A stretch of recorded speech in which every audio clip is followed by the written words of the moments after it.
Bonjour à toutes et à tous, on se retrouve aujourd'hui pour une nouvelle vidéo et ça sera un update lecture où je vais vous parler finalement de deux lectures cette fois-ci puisque je vous ai chroniqué le tome 5 des Wild Crow cette semaine. J'ai deux livres à vous présenter en plus de cette lecture.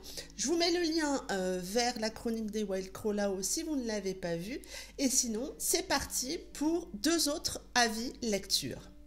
On commence par le tome 2 du roman de Romy de Lou Marceau. J'avais lu le tome 1 il y a quelques semaines, je vous mettrai l'avis là-haut. C'était un tome 1 que j'avais beaucoup aimé et du coup j'avais hâte de me replonger dans ce tome 2. On retrouve ici Romy 1 an et demi après le tome 1. Elle n'a pas revu Raphaël depuis cette fin de tome 1. Elle est passée à autre chose, elle sort maintenant avec Thomas. Ils vivent, on va dire, le parfait amour tous les deux, mais Thomas décide de partir 1 an en Australie, seul, sans Romy. Et Thomas souhaite qu'ils profitent de cette période-là, tous les deux, à une seule condition, qu'ils ne tombent pas amoureux de quelqu'un d'autre. Romy est assez mal à l'aise avec cette idée, mais finalement ses amis la poussent à profiter de cette nouvelle liberté pendant quelques temps. Et elle décide donc de se rendre un soir à l'inauguration de la fondation One Earth, fondation dans laquelle travaille Raphaël, et elle sait très bien qu'elle retrouvera Raphaël lors de cette soirée. Elle a en effet une seule idée en tête, se venger, lui faire autant de mal qu'il lui en a fait, se servir aussi de lui pour profiter. Mais Romy a du mal à résister à Raphaël. Ce besoin de vengeance est de temps en temps mis à mal, d'autant plus que Raphaël est très très joueur. Ce second tome reprend au moment du prologue du tome 1 qui m'avait finalement bien dérouté et qui amène un beau lien entre les deux tomes et j'ai trouvé ça sympa. On retrouve une Romy plus folle, une Romy plus forte, plus sûre d'elle, peut-être moins réservée. Elle sait ce qu'elle veut, elle connaît aussi ses faiblesses, surtout face à Raphaël. Et elle va essayer de jouer de ses charmes, mais Romy reste Romy et ses émotions prennent parfois le dessus. Raphaël, lui, est toujours aussi arrogant, toujours aussi charmant, toujours aussi provocateur et joueur, mais toujours aussi sexy. Mais face à Romy, face à ce qu'elle lui fait ressentir, il va finalement être assez vite perdu, notre Raphaël, et j'ai beaucoup aimé le voir dans cette position-là. Elle le sort de sa zone de confort vis-à-vis des femmes, elle l'oblige à se remettre en question perpétuellement, elle l'oblige à dépasser certaines limites qui s'étaient fixées, et moi, j'ai aimé le voir perdre cette confiance, pas forcément en façade, mais les passages où on a son point de vue, j'ai beaucoup aimé voir ça. On a toujours les deux points de vue, même si c'est celui de Romy qui prédomine, et on est toujours dans ce jeu du chat et de la souris, mais pour moi, de manière moins marquée et flagrante que dans le premier tome. Ils se connaissent, ils ont déjà vécu quelque chose ensemble et du coup c'est pas du tout le même genre de jeu, c'est plus un jeu autour d'une vengeance, même si franchement le terme est certainement un peu fort. On a aussi beaucoup de révélations dans ce deuxième et dernier tome, des réponses à nos questions, des choses que moi personnellement je n'avais pas vu venir. Ça amène pas mal de dynamique, j'ai trouvé, même si y a certains passages où on prend son temps parce que Romy abuse de ça et moi ça m'a plu. On a une plume toujours aussi plaisante, toujours aussi moderne, toujours aussi fraîche, c'est facile à lire, ça fait du bien. On a toujours beaucoup d'humour avec beaucoup de jeux de verbal et vous savez que moi j'aime beaucoup ça. On a beaucoup aussi d'échanges de SMS entre Romy et ses copines, entre Romy et Raphaël. Ça amène une touche de modernité bien évidemment, c'est pas l'unique touche de modernité mais moi j'aime beaucoup ça. Les émotions sont toujours présentes et très plaisantes. Finalement, ils se cachent tous les deux à leur manière, derrière ce qu'ils ressentent, sans vraiment oser y mettre les mots. Et ça amène quelque chose d'assez fort en termes d'émotion. Bref, pour moi, c'est une suite et une fin très réussie, avec un juste dosage entre sentiments, entre révélations, entre rebondissements et humour. C'est la plume de l'auteur qui fait beaucoup. Son humour qui apporte cette touche que j'aime tant, ces jeux de mots que j'aime beaucoup, et on en a vraiment pas mal dans ce second tome. Justement, vis-à-vis de ces jeux de mots, je ne vois plus l'histoire de la même façon. Lou, tu as franchement... Moi, j'ai adoré. Je te l'ai dit par message privé, j'ai beaucoup adoré ce jeu de mots-là. Et oui, c'est très réussi. Bref, une duologie qui fait du bien à lire, qui vous fait rire, qui vous emmène dans des tas d'émotions plaisantes. Même si Raphaël reste un personnage parfois un peu agaçant, on s'y attache finalement beaucoup. Je lui ai mis la note de 17/20 et c'est vraiment une duologie que je ne peux que vous conseiller si vous avez envie de vous évader. J'ai ensuite lu le tome 1 des Sandy's Hungers, As Mad As You Are de Millikin, qui est un gros pavé et que j'ai fait en lecture commune avec Julie. On fait ici la connaissance d'Awan, une Ouma qui fait tout pour sa famille, quitte à s'en oublier un peu elle-même. Et pour payer les dettes de son père, elle travaille dans un bar malfamé, je dirais, avec un propriétaire très louche vis-à-vis d'elle. Madsen, lui, est un membre des Sandy's Hungers, qu'on appelle aussi les bouseux, un club de backers à qui il doit tout. Sa vie est rythmée entre les affaires du club, entre les frères et entre les femmes avec qui il ne faut avoir aucune attache.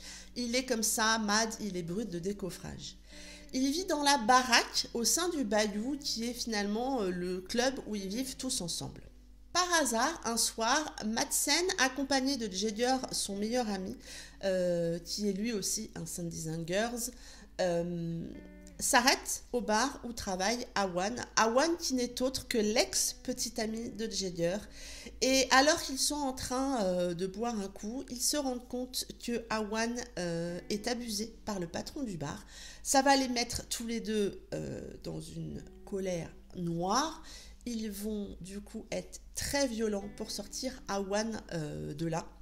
Mais en faisant ça, Madsen et Jedier vont déclencher, je dirais, les hostilités avec certains de leurs ennemis. Quel très chouette tome 1. Je ne connaissais pas La Plume de Milly, mais Julie n'arrêtait pas de me dire de me lancer. J'ai plusieurs de ces romans dans ma pile à lire, mais j'ai eu envie de commencer cette lecture par As Mad As You Are, que j'ai fait du coup en lecture commune avec Julie. Ça nous a permis de beaucoup papoter. On a aussi beaucoup papoté avec Milly pendant cette lecture, parce que par le moment, les émotions sont tellement fortes qu'il faut qu'on en parle. On a vraiment un très chouette univers dans l'ensemble. D'abord, on a des personnages très forts, hors du commun et hors des clichés, que ça soit les personnages principaux et les personnages secondaires. On a Awan, qui est une nana remplie de force. Elle a un putain de caractère. Elle ne sait pas se taire quand elle devrait se taire. Du coup, elle se retrouve très rapidement dans un merdier pas possible. Elle n'a pas froid aux yeux. Elle est entière, j'ai adoré ça. Physiquement, elle n'entre pas du tout dans les clichés, on va dire, classiques de la romance, loin de là. Et du coup, j'ai adoré cette audace de la part de Milly d'avoir une héroïne imparfaite, sur plein sur plein de côtés. Et du coup, elle en est d'autant plus attachante et on peut d'autant plus s'identifier à elle. Mad, lui, est un homme complètement barge. Je pense que si on devait résumer, ça serait ça. Qui n'a pas vraiment froid aux yeux et qui n'obéit jamais. Il n'en fait casse sa tête, tout le temps. Il a une allure très sauvage, c'est assez fort ce qui se dégage de ce mec, c'est bestial mais dans le bon sens du terme. Et du coup, malgré tous ses défauts, on ne peut que tomber amoureuse de lui. Il nous agace mais il nous attire. Il m'a carrément mis le cœur en vrac ce mec. Et plusieurs fois lors de ma lecture, il m'a vraiment agacée. Je disais à Julie, non mais c'est pas possible, il est agaçant, il est extrêmement agaçant, mais il est aussi très attachant.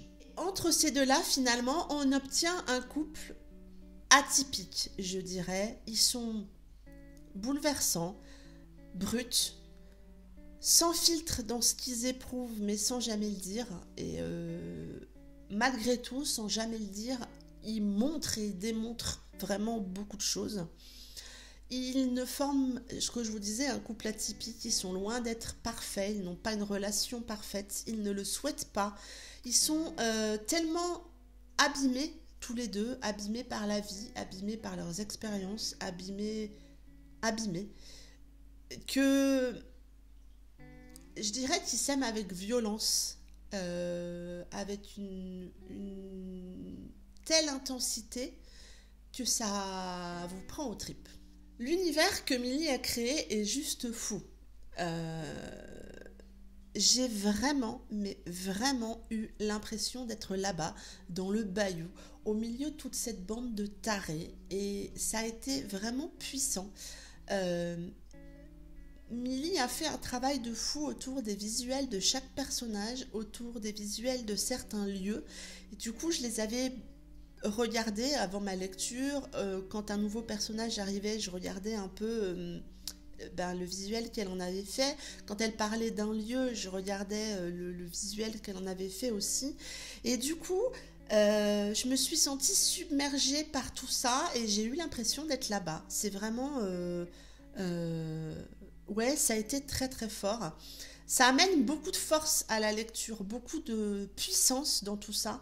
On ajoute à ça une plume qui est juste folle, qui est très riche en vocabulaire sans amener de lourdeur, ce qui peut parfois arriver quand on amène un vocabulaire assez riche, ça peut être lourd à lire. Là, mais alors pas du tout.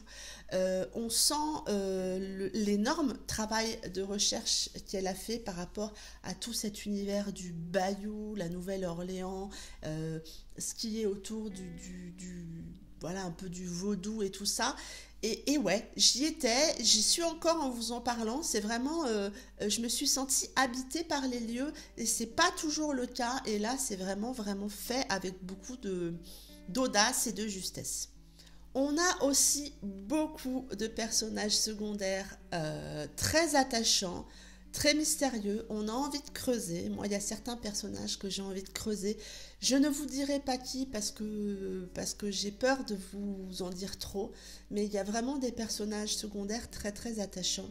Bref, pour moi, cette histoire est très réussie. On a du suspense, on a des émotions très très fortes. On rit aussi beaucoup, on s'énerve aussi beaucoup.